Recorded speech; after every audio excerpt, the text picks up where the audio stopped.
A gente sabe que, apesar de não ter sido completamente privatizada, a Petrobras ela perdeu, né, muito de seus ativos aí para a iniciativa privada, nos governos Temer, Bolsonaro, ali a partir de 2016, como a Raquel falou.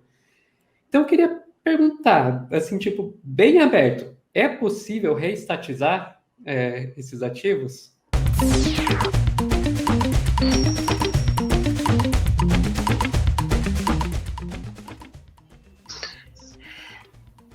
Pode começar, Raquel. Vamos te dar honra. Bom, deixa eu primeiro dar boa noite para os ouvintes, né? Falar um olá para os ouvintes, porque eu não tenho muita, como se diz, experiência nessa coisa de live. Acabo um pouco me perdendo. Olha só, não é só possível, como é necessário reestatizar. Né? Quando a gente fala de privatização, Fernando Henrique, em 94, queria vender a Petrobras de porteira fechada.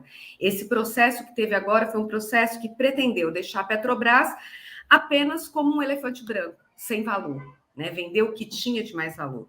E dentro desse processo de privatização, que eu chamo de privatização branca por conta dessa imagem do elefante branco, foram vendidos ativos que são essenciais serem retomados para a própria retomada industrial, ou seja, para a reindustrialização do país.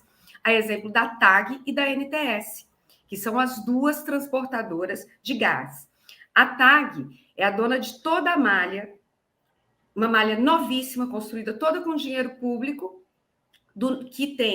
é detentora de toda a malha do norte e nordeste do país, que faz o transporte de gás de norte e nordeste do país. E a NTS do sul-sudeste. A retomada dessas duas malhas de dutos, dessas duas empresas, ela é essencial para se produzir, para se transportar o gás e para se reindustrializar. Essas empresas foram vendidas por 5 anos do seu lucro líquido.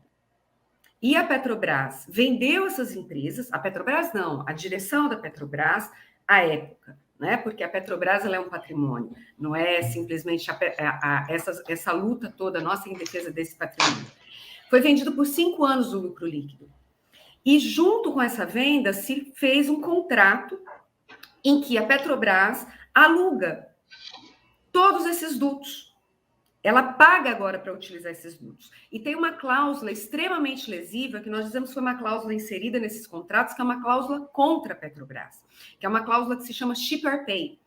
O que significa isso? Em português simples.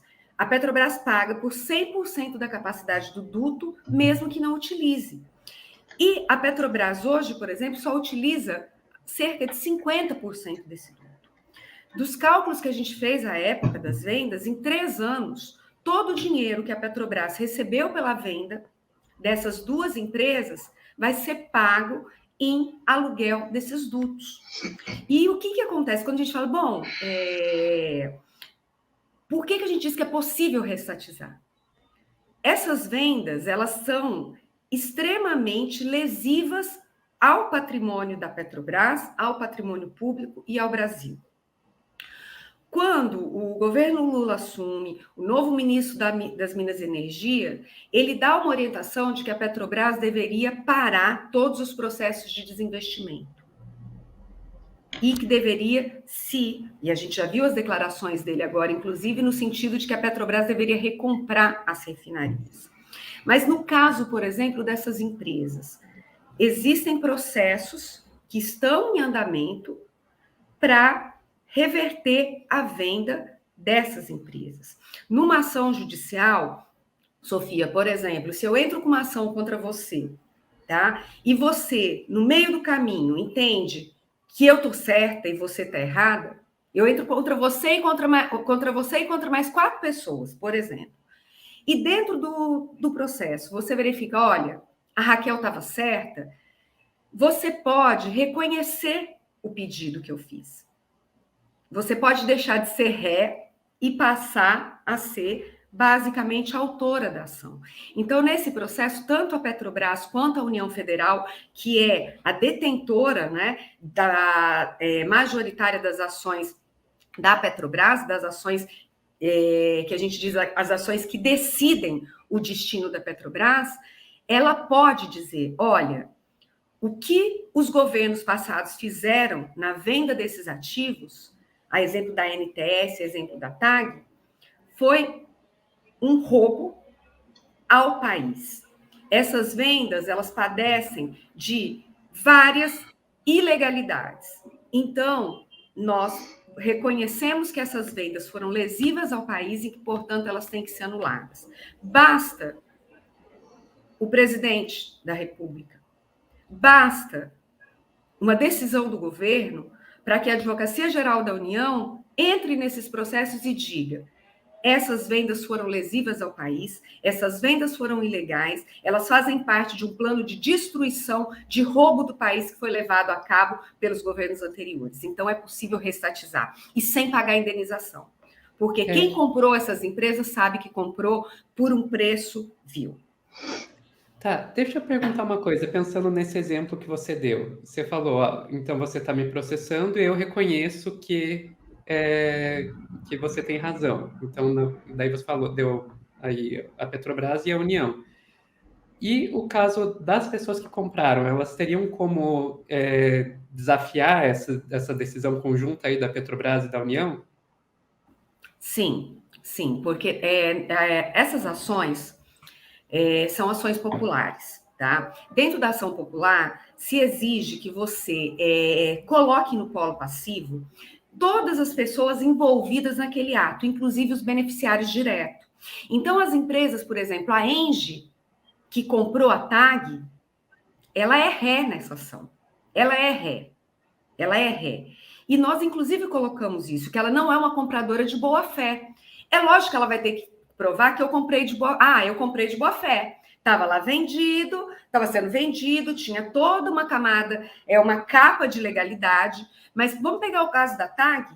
A TAG houve uma liminar que suspendeu a venda da TAG, que depois foi derrubada. Tudo bem, foi derrubada, tá? Mas isso já era um indício de que existiam sérios indícios, no mínimo, de legalidade do negócio. Quando eu compro um negócio que é bom demais, é aquela situação, quando a esmola é muito grande, o santo desconfia. Você vender uma empresa que você não vai ter que investir nada, porque no caso da TAG e da NTS, por exemplo, as empresas que compraram, elas não tinham tecnologia nenhuma, know-how nenhum para tocar aquilo lá. Quem fazia toda a manutenção e operação dos dutos eram os trabalhadores da Transpetro. Então, aquilo foi o que a gente chama de transferência simples de dinheiro público para empresas privadas, porque elas pagaram um valor que em 3 anos não existe risco nenhum. Era um negócio, como se diz, das Arábias. Então, é lógico que eles vão dizer, olha, nós compramos de boa fé. Mas foi realmente de boa fé? Quais foram os critérios utilizados para escolher a Engie? Quais foram as propostas? Qual foi a avaliação que foi feita daqueles bens? Isso tudo é um sigilo. Isso tudo estava sob sigilo, né? Ou seja, foi uma transação obscura e que existem sérios e fortes argumentos jurídicos que levam à nulidade desse negócio. Então, nós não estamos dizendo aqui que a Advocacia Geral da União deve chegar simplesmente e falar assim, eu acho que o autor popular está certo. Mas existem sérios indícios e provas, inclusive, de que esse negócio foi lesivo ao país. E quando algo é lesivo ao país, o governo tem o direito de rever, inclusive, os seus próprios atos. Não precisa ser nem judicialmente.